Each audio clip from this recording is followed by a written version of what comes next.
Mentality ಇಟ್ಕೊಂಡು ಅದು ಯಾರು ಕೌನ್ಸಿಲ್ನ ಚೀಫ್ ವಿಪ್ ಅವರು ಏನು ಸಣ್ಣ ಮಗ ಏನಲ್ಲ ರವಿಕುಮಾರ್ ಅವರು ಬಾಯಲ್ಲಿ ಬಟ್ಟಿಟ್ರೆ ಏನು ಕಚ್ಚುವಂಥ ವಯಸ್ಸೇನಲ್ಲ ಮೆಂಟಾಲಿಟಿ ಇಟ್ಕೊಂಡು ಅದು ಯಾರು ಕೌನ್ಸಿಲ್ನ ಚೀಫ್ ವಿಪ್ ಅವರು ಏನು ಸಣ್ಣ ಮಗ ಏನಲ್ಲ ರವಿಕುಮಾರ್ ಅವರು ಬಾಯಲ್ಲಿ ಬಟ್ಟಿಟ್ರೆ ಏನು ಕಚ್ಚುವಂಥ ವಯಸ್ಸೇನಲ್ಲ ಒಂದು ಚೀಫ್ ಸೆಕ್ರೆಟರಿಗೆ ಆ ರೀತಿ ಹಾಯಾಗಿ ಮಾತನಾಡ್ತಾರೆ ಅಂತಂದರೆ ಅವರ ಮನಸ್ಥಿತಿ ಅವರ ಭಾವನೆ ಒಬ್ಬ ಮಹಿಳೆಯ ಬಗ್ಗೆ ಯಾವ ರೀತಿ ಇದೆ ಅನ್ನೋದು ನೋಡಬೇಕು. ಖಂಡಿತವಾಗ್ಲೂ BJPಯ ಸಂಸ್ಕೃತಿ ಅಂತ ನಾನು ಪದೇ ಪದೇ ಹೇಳ್ತಾ ಇದ್ದೀನಿ. ಮನು ಸಂಸ್ಕೃತಿ ಏನಿದೆ ಆದರೆ ಎದ್ದು ತೋರಿಸ್ತಾ ಇದೆ.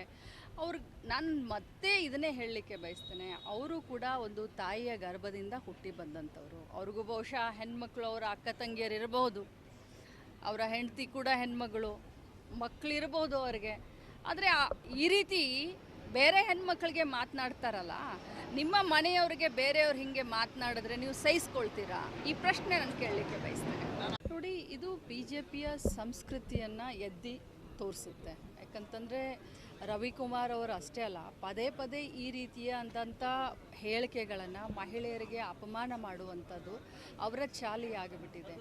BJPಯವರು ಎಲ್ಲರ ಮನಸ್ಥಿತಿ ಇದೆ ಏನಪ್ಪ ಅಂತ ಹೇಳಿ ಇವತ್ತು ನಾವು ವಿಚಾರ ಮಾಡ್ತಾಯಿದ್ದೀವಿ. ಇವತ್ತು ಶಾಲಿನಿ ರಜನೀಶ್ ಅವರು ಯಾರು?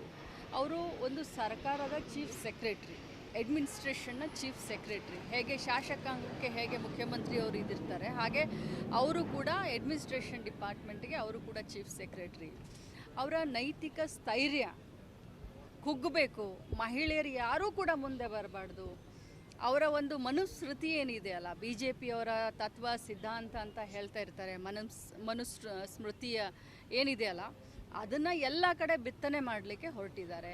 ಇದು ಅವರ ಭಾವನೆ. ಯಾಕಂದರೆ ಅವರು ತಾವಾಗಿ ಈ ರೀತಿ ಹೆಣ್ಮಕ್ಳ ಬಗ್ಗೆ ವಿಚಾರ ಮಾಡೋದ್ರಿಂದ ಇಂಥ ಭಾಷೆಗಳು ಬರ್ತವೆ, ಅಚಾನಕ್ಕಾಗಿ ಬರೋದಿಲ್ಲ. ಕೆಟ್ಟ ಬಾಯಿ, ಹೊಲ್ಸು ಬಾಯಿ ಏನು ಮಾತಾಡಿದ್ರು ಜನ ಸಹಿಸ್ತಾರೆ, ಕರ್ನಾಟಕ ರಾಜ್ಯದ ಜನ ಅವ್ರನ್ನ ಬದುಕಿಸ್ತಾರೆ ಅನ್ನುವಂಥ ಭಾವನೆ BJPಯವ್ರಿಗೆ ಬಂದುಬಿಟ್ಟಿದೆ. ಇದನ್ನು ಅತ್ಯಂತ ಖಂಡನೀಯ.